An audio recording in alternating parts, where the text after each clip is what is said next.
एक चर्चा आपने बार बार सुनी होगी कि डॉक्टर्स इंजीनियर्स यूपीएससी में क्यों जाते हैं। एक तरफ तो ये कहा जाता है कि भाई जो बाकी ह्यूमैनिटीज़ वाले हैं उनके चांस वो ख़त्म कर देते हैं। दूसरी तरफ ये कहा जाता है कि वो जो बेहतर कर सकते थे वो नहीं कर रहे हैं। जो एक स्पेशलाइज स्टडी है वहाँ पर वो पढ़ने के बावजूद वो काम वो नहीं कर रहे हैं। तो ये एक तरह से वेस्ट है।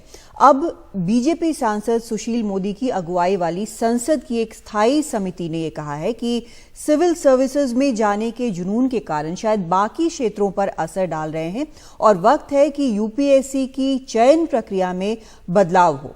जो आंकड़े इस समिति ने दिए हैं उसके मुताबिक जो उम्मीदवार चुने गए उनमें से 70% टेक्निकल और मेडिकल बैकग्राउंड से हैं। 2011 से 2020 के बीच चुने गए उम्मीदवारों में 3 में से 2 या तो इंजीनियर थे या डॉक्टर। 2011 में जहां 46% इंजीनियरिंग बैकग्राउंड से चुने गए उम्मीदवार, वहीं ये संख्या 2020 में 65% तक पहुंच गई। हालांकि मेडिकल बैकग्राउंड वाले उम्मीदवारों का प्रतिशत 2011 के 14% से 2020 में गिरकर 4% हो गया। ह्यूमैनिटीज बैकग्राउंड जिससे आते हैं उम्मीदवार, उनका प्रतिशत करीब 23 से 28 के बीच झूलता रहा है। कुछ और सुझाव भी समिति ने दिए हैं, जैसे परीक्षा और चुनाव की प्रक्रिया जो है वो 6 महीने में पूरी कर ली जाए। अभी लगभग पूरा साल लग जाता है। और कंप्यूटर आधारित परीक्षा हो, इनसे वक्त जो है वो घटेगा और जो उम्मीदवार हैं उनका वक्त जो है वो ज़ाया नहीं होगा और चुनाव भी जल्दी होगा। तो ये सुझाव इस स्थायी कमेटी ने दिए हैं। इस पर बात करने के लिए हमारे साथ पूर्व आईएएस अधिकारी तनवीर जफर अली जुड़ रहे हैं। बहुत स्वागत है आपका जफर अली साहब।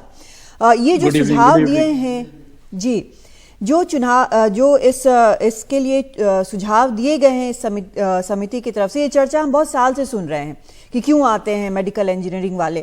क्या आपको लगता है कि ये सच में एक तरह से लॉस है, जो ये समिति कह रही है कि लॉस हो जा रहा है और वो अपने क्षेत्र में बेहतर कर सकते थे? Good evening Kadambari ji, I am honoured to be in your show. और जो आपने इस समिति के बारे में बताया, जो ये सुझाव हैं, मैंने एक नजर उस पर डाली थी। आंकड़े तो आपने बता ही दिए हैं। उससे पहले मैं थोड़ा सा बैकग्राउंड इन सर्विसेज का आपको बताना चाहूंगा। सरदार पटेल का ही ये विजन था। उन्होंने ही यूपीएससी और आईएएस की इनकी एस्टेब्लिशमेंट की थी। 47 से पहले आईएएस को कहा जाता था आईसीएस, इंडियन सिविल सर्विस, जिसमें बहुत कम इंडियंस होते थे। और आईपीएस को कहा जाता था आईपी, इंडियन पुलिस। 47 के बाद they became IAS and IPS number 1। Now Sardar Patel ने एक बार मेटकाफ भवन में अपने स्पीच पे कहा था कि जो मैं ये सोच रहा हूँ इस सर्विस के बारे में, ये भारत का एक स्टील फ्रेम होगा, स्टील फ्रेम ऑफ इंडिया। और इनके ऑफिसर्स को ये सपोज किया जाता है कि डिग्निटी अपहोल्ड करेंगे, इनकरप्टिबिलिटी अपहोल्ड करेंगे और इम्पार्शियलिटी को अपहोल्ड करेंगे। दूसरा, ये पॉलिटिक्स में नहीं पढ़ेंगे, ना कम्युनल रैंगल्स में पढ़ेंगे।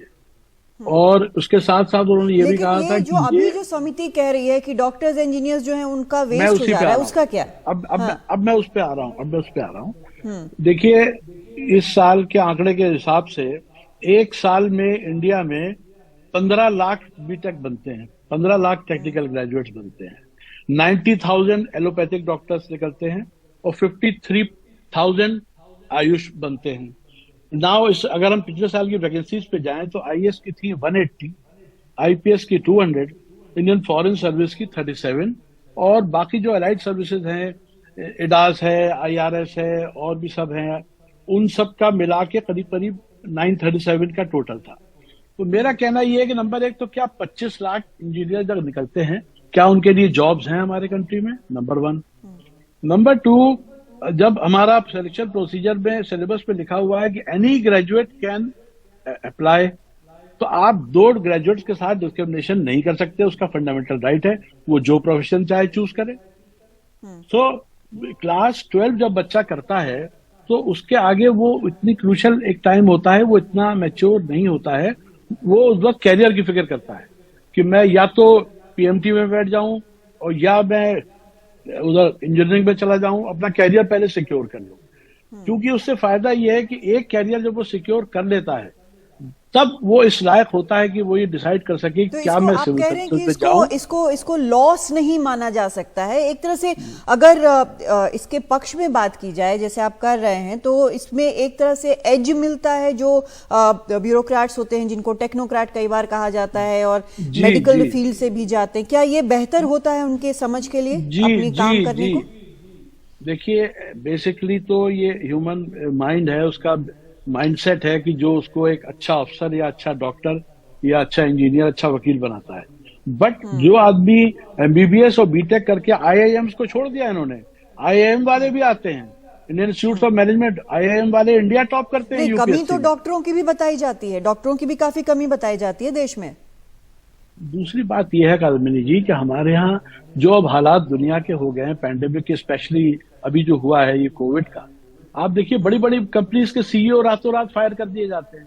तो अपार्ट फ्रॉम अदर थिंग्स, जो गवर्नमेंट सर्विसेज में ये है कि रिकॉग्निशन है, पावर्स हैं, एक इंस्टीट्यूशनल वैरायटी है, चैलेंजिंग जॉब है, उसके साथ साथ जॉब सिक्योरिटी बहुत बड़ी चीज है कि 60 साल की उम्र तक आपकी नौकरी चलनी है, which has become a very important factor. कोई जरूरी नहीं है, अब सरकारी नौकरी भी चली जाती है। देखिए आप ऐसे काम करेंगे, गबन करेंगे, डकैती डालेंगे, क्राइम करेंगे, तब तो किसी भी नौकरी चली जाएगी। मेरा मतलब ये है कि इन जनरल ये नहीं होता कि रातों रात जो है एक ऑफिसर जो है वो फायर हो जाएगी, सुबह आप please you are not wanted, you are not required.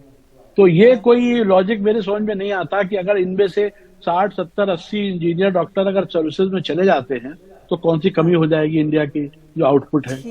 तो I strongly object to this. वक्त हमारे पास तनवीर जफर साहब खत्म हो गया है, लेकिन काफी ये इंटरेस्टिंग चर्चा है, आगे भी उम्मीद करेंगे कि कभी करें। बहुत शुक्रिया आपका इस चर्चा में शामिल होने के लिए।